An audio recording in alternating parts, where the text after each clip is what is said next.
डर गया था मैं तो डर गया था मैं तो अहमदाबाद में एयर इंडिया ड्रीम लाइनर विमान हादसे का वो वीडियो अब सोशल मीडिया और जांच एजेंसियों की नजर में है, जिसमें विमान आग के गोले में तब्दील होकर जमीन से टकराता नजर आया था।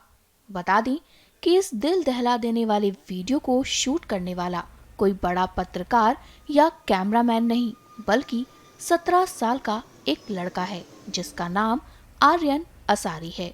आर्यन ने सोचा भी नहीं था कि वो एक ऐतिहासिक दुर्घटना का गवाह बन जाएगा। हाल ही में खुद आर्यन असारी ने इस पर बात की और बताया कि कैसे वो उस समय डर गया था। सुनिए आर्यन ने खुद और क्या क्या कहा। आप यहाँ पर कब आए थे और किस लिए आए थे और आपने क्या देखा? हूँ यहाँ हूँ यहाँ 12 जून का आया था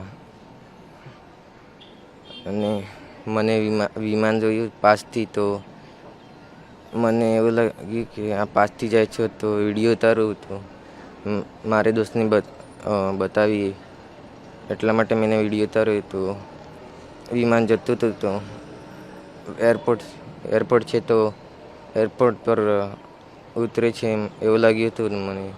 હવે નીચે ઉતરીએ તો આગ નીકળી તો ગમ પડી ब्लास्ट થઈ ગઈ છે. फिर आपने देखने के बाद आपने क्या किया? किसी को बताया, फ़ोन किया या डर गए? डर गया था मैं तो और हमारी बहन ने बताई थी. तो आपने पापा को फ़ोन किया, बताया चीज़ें ऐसा हुआ है? हाँ बताया था.